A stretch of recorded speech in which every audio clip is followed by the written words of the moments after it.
kagandang buhay, kumusta po kayo? Dito po ako ngayon sa Area 2 ng ating farm.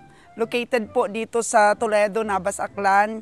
At may nag-request po sa atin na isa nating tagapanood na atin naman pong kumustahin at i-update ko po kayo sa atin pong kambing ditong dinala po sa probinsya ng Aklan. From Negros to Aklan po mga kagandang buhay. At ginawan po natin sila ng bahay. Ginawa natin sila ng kulungan. So, hindi ko pa po kayo na-update. Kaya tali po kayo, tingnan natin ang ating bahay ng kambing. At kumustahin natin yung mga kambing na yun na binili ko sa Negros. At the same time mga kagandang buhay, meron pa po tayong natirang 2 baka na binili namin sa bundok ni Bonnie. So, income reveal natin dahil kinatay yun kagabi. For continuation po ng ating income reveal, so tapusin natin para malaman talaga ninyo ang recovery ng ating mga binili sa bundok.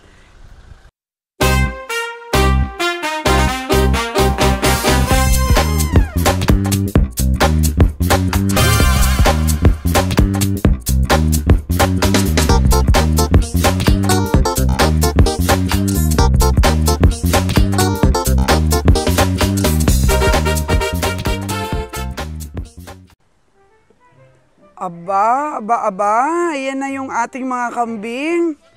At binaba sila dito ng ating tagabantay po, si Jojo. Sapat po sila sa pagkain dahil yung ating pong mga napier.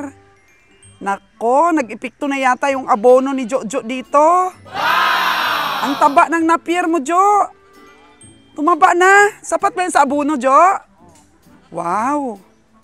Tingnan natin yung native ni Kabiang Roger, oh. Ito po yung native ni Kabiang Roger. Agay! Grabe ang gatas, Jo! Yun, yung buntis po yun na native ni Kabiang Roger dun, oh. Yung dati pong inantog-antog nila ni Nalon na nalugi sila. Ayan na po, oh. Yan yung anak. Yan. Itong 2, yan. Ay, grabe naman yung anak. Wow! Babae yan? Oo, 2. Wow! Ayun na po mga kagandang buhay, sapat na sapat sila sa alaga. Kumakain sila ng feeds, yung inahin. Finids po natin ang ramsol yan. Oh. Saan na kabiyahing Rons Farm Official yung ating starter from ramsol na feeds? Oh, Jo, kunin nyo na yun. Meron akong dala na para sa mga mga bagong walay. Ay, hindi pa nga nawawalay ito, oh. Grabe. Anak ito ni James? Hindi ito anak ni James. Ay, hindi anak ni James. Grabe namang gatas yan, oh. Wow! Ay, Jo, mga ilang buwan na ba ito, Jo? Wala pang 1 buwan, mga kagandang buhay. Oo, pero ang laki na nila. Siguro upgraded na rin to. Nabili ito ni Papa daw, hindi ito yung mga inantog-antog nila. Buntis na niya ito nabili. Buntis na pala niya yan nabili? Ah, okay. Swerte tayo dito sa mga anak kasi puro babae. Puro babae po yung mga anak. Tamang-tama po to sa dapold natin na darating sa April, mga kagandang buhay. Oh. Naku, ito talaga yung maganda. Yung nabili natin sa farmer, mga kagandang buhay. Hala, ang laki na nila, oh. O, tingnan mo yung inahin, sapat talaga sa feeds ito at sapat sa alaga ni Jojo. Jo, ano yung paborito nilang kinakain?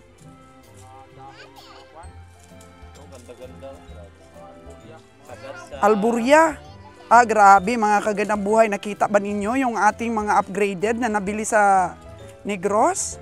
So ito, ilan yung anak nito, oh? Yung babae na yan, yung puti? 3 yung anak. Ayun, yung 3 yung anak. Oo. 3 itong anak, yung huli natin itong binili na inahin ba? O, itong 2 sabay ito. Oh, sabay ito yung huli. Ito at yun. Ayun, pero 3 ang anak, Jo, kasama itong malaki, Jo. O, sama yan. Tapos ito yung gipos. Yan. Ah, yung maliit. Yun yung isa. Oh, Rons Farm Official, i-inject mo sila ng Villamil. Na-incheck na ito. Inject na. So, ayan po, lumalabas-labas din po pala sila. Pinapalabas-labas sila ni Jojo. Ayan na po yung ating mga kambing. So itong malaki, Jo, ano to, Jo? Mga babae ba itong dalawa na to? Tapos ano ba ito naman oh. Saan yung lalaki dito, Jo? Yung may halong puti. Ito yung lalaki. Tsaka ito yung babae, dalawang babae. Pero, ay nako, ang layo ng laki. Ang layo ng laki. Hindi nakadidi, no, Ron, no? Pero mas maganda pag dalawa lang talaga ang anak, kagaya ng native na yon. Yun oh, yan yung kakalabasan ko. Dalawa lang talaga anak, laki. Yan. So mga kagandang buhay, oh, mas gustuhin natin na dalawa lang yung anak. Kasi ito tingnan nyo, naalagaan talagang mabuti. Yun, napakaganda po ng anak, oh, dalawa pang babae. Oh. Wow! Hybrid na hybrid po, wala pang isang buwan, oh. Marami nang umu-order sa akin. Mag-asawa daw ang ibigay sa kanila. May mga customer na kaagad tayo, pero sabi ko nagpaparami pa lang kami. Ito pwede ito doon sa mga anak kong laki ito eh. Oo. Hindi, meron tayong mga dappled na. Oo. Pwede ito maging pang-out. Pwede itong pang-out, itong babae? O yung lalaki lang, pwedeng pang-out. Ganda niya no? Ganda, no? Red Boer. Red Boer. Red Boer din tatay niya kasi. Red Boer pala tong tatay niya. So ito lang yung paiwan natin, yung ano, yung babae. Yun. Bi, ang ganda ng kambing mo, Be. Ah, binibigyan mo siya ng feeds, Be? Wow! Mabait ba sa'yo, Be? Wow, sabihin mo nga, welcome ka gandang buhay. Ang galing mong mag-vlogs eh. O sige na.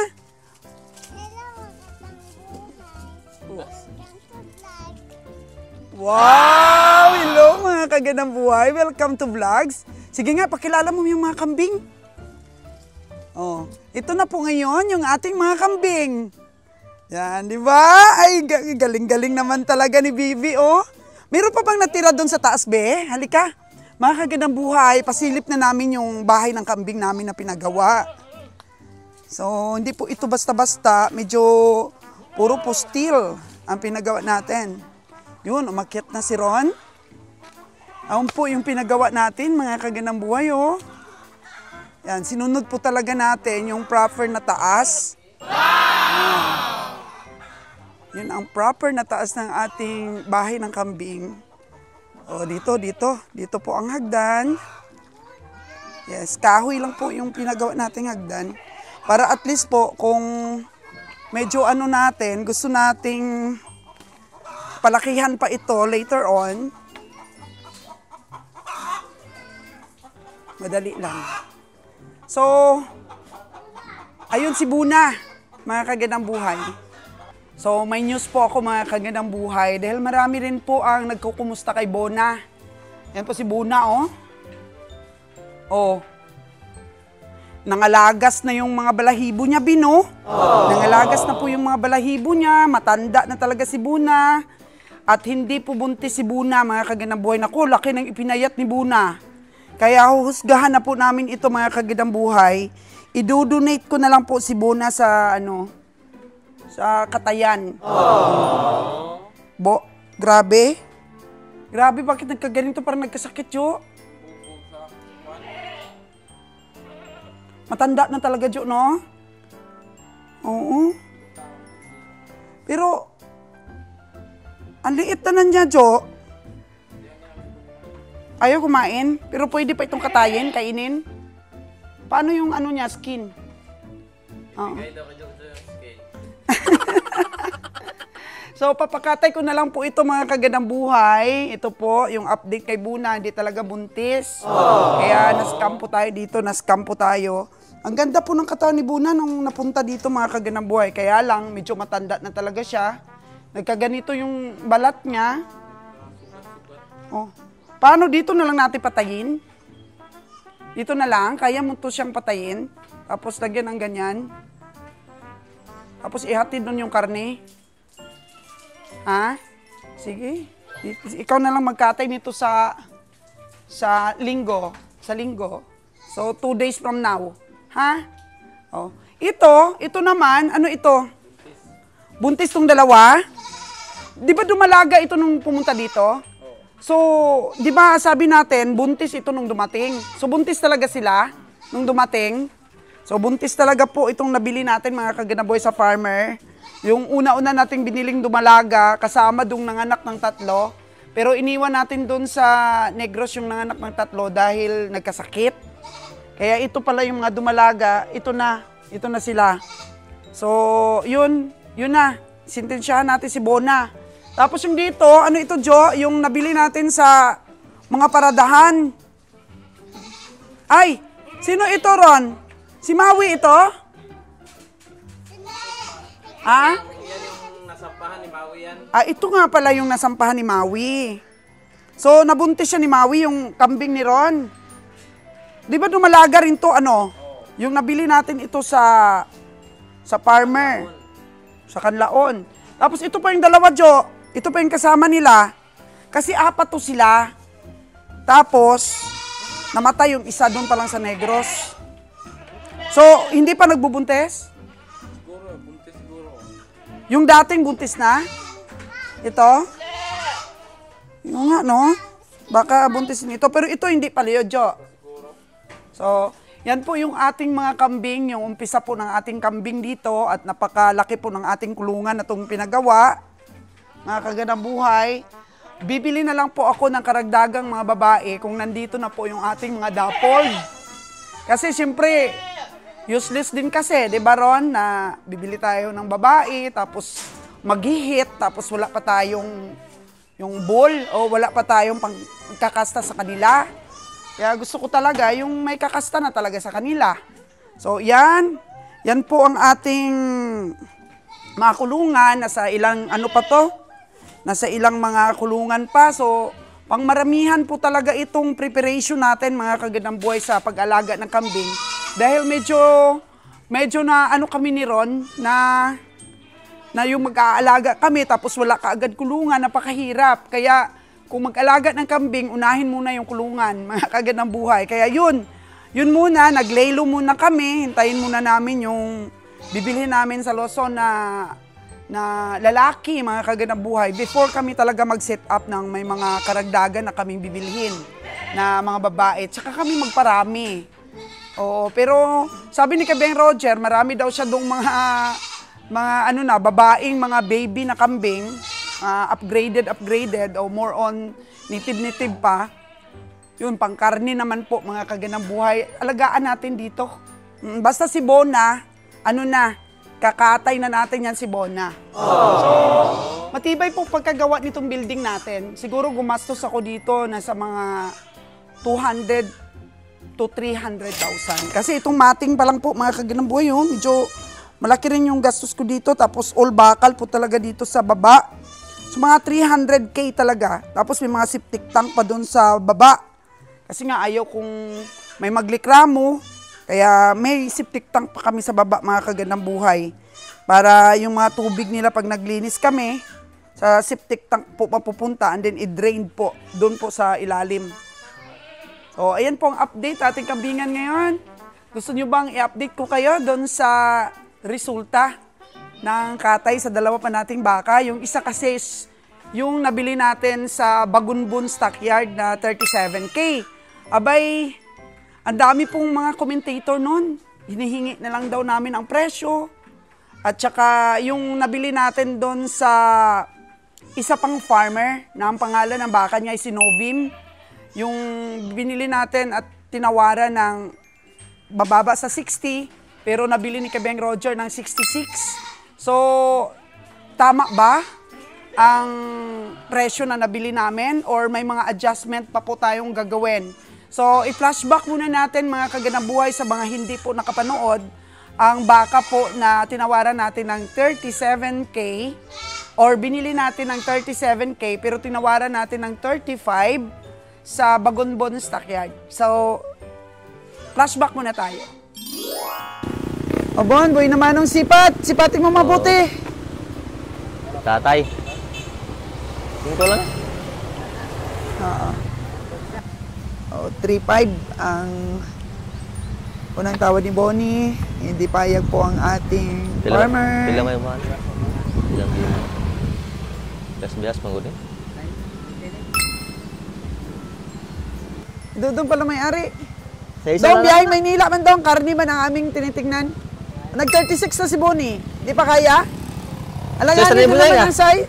Oo. 37. Hatiin na lang natin. Sige, ako na mag-decide. 36.5. O, hatiin na lang natin, Dong. Kasi may pamasahe pa man, Dong, oy. Nya, tay. Kinindos na diferensya. Tugot lang na. Tugot na lang. Wala pa kayong ano ba? Wala na kayong pagod. Ay, sige, mahal na daw, sabi ni Kabiyang Roger. Okay na to sa presyo ko? Ah? Ayaw pa rin? Minidyahan ko na nga ang tawad ni Bonnie, tatay. Bigay mo na, tay. Kami naman unang tumawad eh.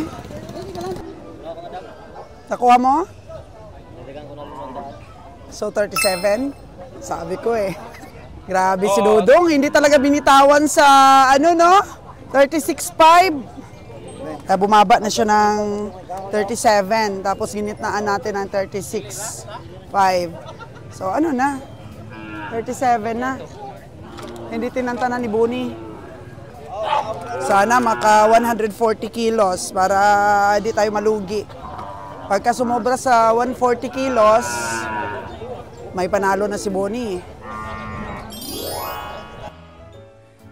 So, nakita nyo na yung baka na tinawaran ni Bonnie Boy ng 35K, tapos nag-36, tapos nag-36.5. Hindi pa rin po binigay dahil gusto pa rin po talaga ng farmer ay 37K. Medyo matigas-tigas po yung farmer dito. Pero ano po ba yung recovery? 37,000 natin nabili, plus 7,500 na pamasahe natin, all-in expenses mula sa pagbili, ang naging puhunan nun is 44,500. Kumusta? Ilan ang kilo sa karkas? Ang kilo sa karkas ay 136 kilos only times 320.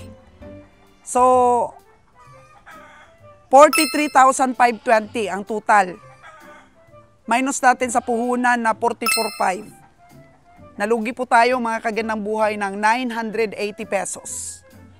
Kung yung tamanyo na yun mga kagandang buhay na binili natin ng 37,000, pwedeng-pwede na po talaga dito sa ating meat shop. Kasi tayong magbibinta ng balat, ng mga lamang loob, ng ulo, ng paa. Malaki po ang tutubuin natin pag sariling meat shop talaga dito sa atin. Pero dahil karkas lang po ang binabayaran doon po sa Luzon, ay ang timbang po niya 136. Actually, yung stick talaga po na estimate ni Kabiyang Roger noon sa karni is 130 kilos. Pero sabi niya sa 37K na yan, alanganin na kayo. Dapat tumimbang na yan ng 140 kilos para makabawi sa puhunan, sabi ni Kabiyang Roger. At na-estimate po ng sakto ni Kabiyahe. Dahil hindi po talaga tumimbang ng 140, 136 lang po at okay na rin po dahil 980 lang ang ating nilugi o yung kulang sa ating all-in expenses. Magkano ba talaga ang best mga kagandang buhay na dapat nabili nun? Tama po si Bonnie sa una niyang sipat. 35,000 po ang unang sipat ni Bonnie. Pero kung nag-36 mga kagandang buhay, wala po tayong lugi, tablado lang. So, ang best talaga po na bid nun, mga kagandang buhay, is 35,000. Plus 7,500, magiging 42,500. Recovery, 136 times 320 pesos per carcass. Weight, ay 43,500. Mga kagandang buhay. Minus po na natin ng 42,500. May 1,000 pa po tayong matira para po kay Bonnie Boy. May pambulsa naman po si Bonnie Boy sa kanyang sipat kung nasipat po natin yon ng 36 mga kagandang buhay o 35 kung nasipat natin ng 35 pero kung 36 ay tablado lang po mga kagandang buhay. So correct po ang naging sipat ni Bonnie na 35 lang sana. So doon naman po sa baka na si Novim. O kumusta naman po mga kagandang buhay ang ating sinipat na isa pang farmer na ang tawad talaga noon ni Bonnie Boy ay mababa pa sa 60. Tapos gusto ng may-ari noon mas mataas pa. So nakuha ni Kabiang Roger ng 66K. Pero doon pala kami sa taas, nagtawaran hanggang 65. Kamusta naman po ang recovery nun? Kasi merong ahinti yun, mga kaganang buhay. Meron po yung spotter. So, nabili ni Kabiang Roger ng 66 plus spotter, 67,000 na yun. Pagkatapos, plus yung all-in expenses natin na 7,500, di 74,500 na po ang puhunan. So, ilan po ang recovery sa karkas?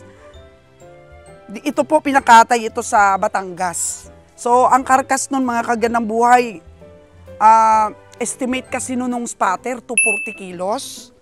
Tapos sabi ko, hindi 230 kilos lang yung spot ko. Mag-roll back lang tayo, mga kaganang buhay ng konti. Para po yung mga hindi nakapanood nito, ay makita nila yung itsura ng baka at kung ano po yung mga estimate namin. Sige, roll camera para po matunghayan natin ang itsura. Nobim siya, ma'am. Si Nobim. Nobim ang pangalan? Oo. Ang ganda ng pangalan niya. Isa kay si Ugi. Nero. Kay Si Nero. po to, Nero 9. Si Enero 9. So, si Nero yun. Ito si Nobim. Ang halin po naman itong si Mayo. Si Mayo. Ito si November. Oo. Si Novem. Nobim. Saan ka ba? Tingnan natin, nag-calculator na si Bonnie Boy. Magkano ba benta mo nito, madam? 20 ko na, madam. Tinta ko nung last anis kung pares, madam. 70? Oh. 70. Pao sa gamay na 60 sumagi po na hanggang kanay. Kunin? Toto? O gato pa itong tagyagid, ane? Oh. 65 yun eh. Na? Marami na ito nangyagi pa yung kuwan. 65. Ha? Marami na ito nangyagi. Dugay na. 65 ang tawad ng iba. Noong nakaraang buwan pa. Siap. Pwede na sa mga 230 kilos.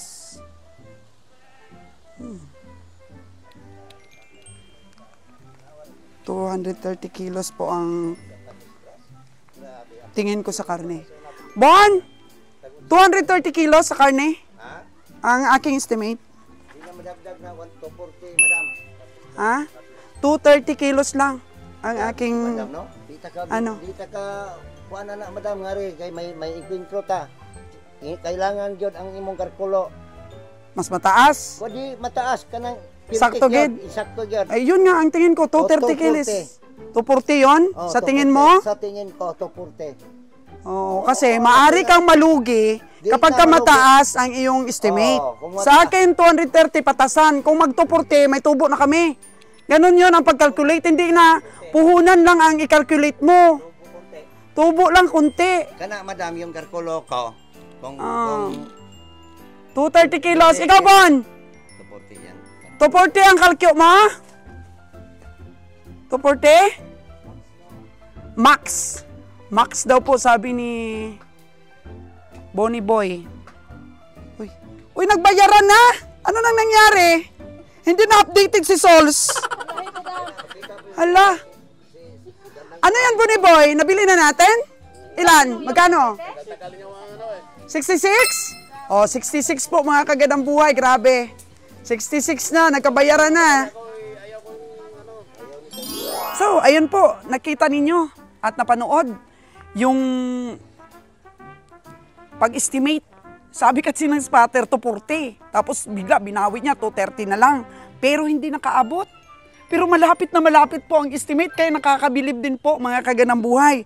230 po ang estimate, 226 po ang naging recovery. So, 226 times 320, 72,320. Ang puhunan po natin, 67 na ang bili dahil 66 plus 1,000. And then yung all-in expenses na 7,500, 74,500. Pero ang kanyang naging resulta po is 72 to 30. Magkano po ang ating lugi na naman? 2,180. Ayan. So, lugi tayo.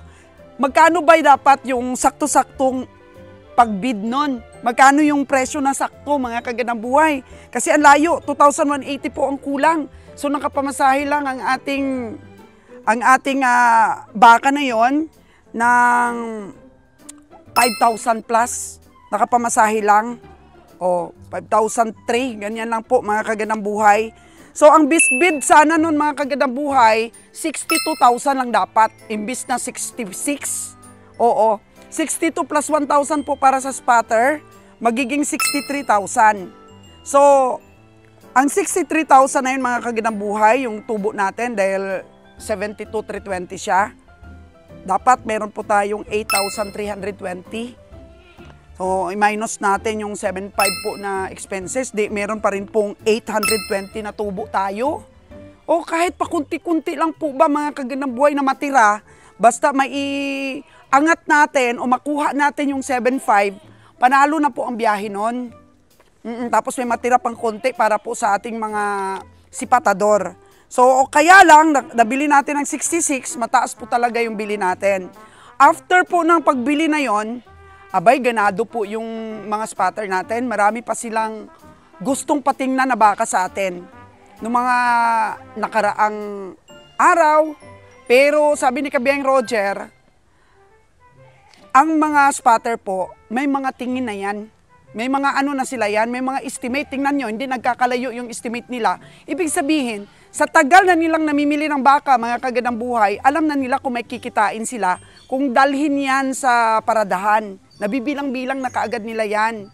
Kaya nga, hindi nila binili, pinaspat lang kay Kabiyang Roger at sa team natin, dahil alam na nila mataas po ang presyo. Kaya sabi ni Kabiyang Roger, sa stockyard na lang ako bibili sabi ni Kabiyang Roger. Kasi sa mga tao dyan na nagko-comment, basta-basta na lang nagko-comment, ito po, pag namili kayo at pinakatay, ito po ang tunay na may basihan kayo. Hindi na titingin-tingin lang kayo, tapos yun, ay parang hiningi na ninyo yung presyo, ganyan-ganyan. Wala naman kayong basihan. Ano yung basihan nyo? Ito ang tunay, legit. May basihan po kami sa aming pag-aaral sa pamimili.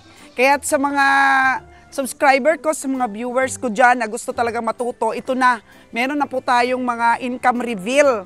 So, sundan pa yung mga nabili namin na malalaking mga baka sa nabilog sa mga pamimili ni Kabiyang Roger na halos hinarvest na niya yung mga baka doon na malalaki sa nabilog. I-income reveal din po natin yon mga kagandang buhay, para po magkaroon din kayo ng study at tingin. So, thank you so much sa mga tao po na naniniwala sa amin, na lagi pong naniniwala at gustong matuto talaga. Thank you so much po sa mga suggestion ninyo. Ito na, meron na akong mga income reveal po sa inyo.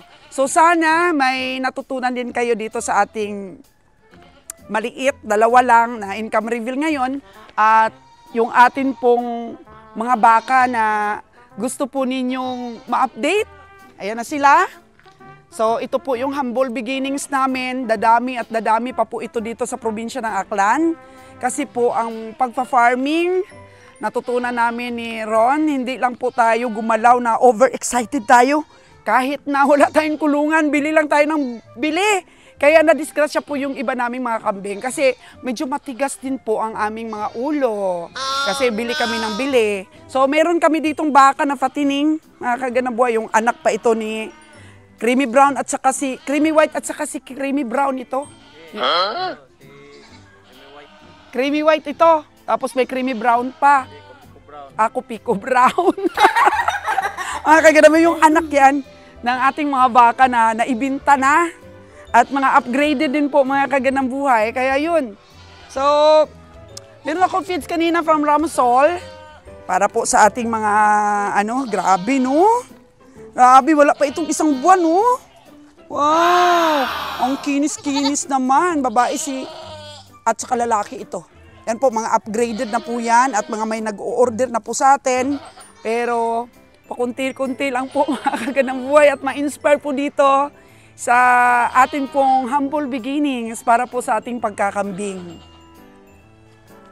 So, bibigay ko na po kay Jojo yung ating Ramsol feeds. Para po sa ating mga baby goat, starter, Ramsol feeds. Oo, 25 lang yan, kilos. So, meron tayong 10 niya na sako na binili si Kabiyang Roger. So, ayan, pakita mo sa camera yung ating Ramsol Goat Kid starter pellets. Wow! Yan po mga kagandang buhay. Kailangan mamuhunan talaga tayo para gumanda ang katawan ng ating mga kambing. Okay, go, go, go! Para naman ito kay Ron yung isa. Para din dun sa mga kambing niya. So come on, let's go mga kaganang buhay. Punta tayo dun sa kabila. Sa ating bibi niya naman ni Ron.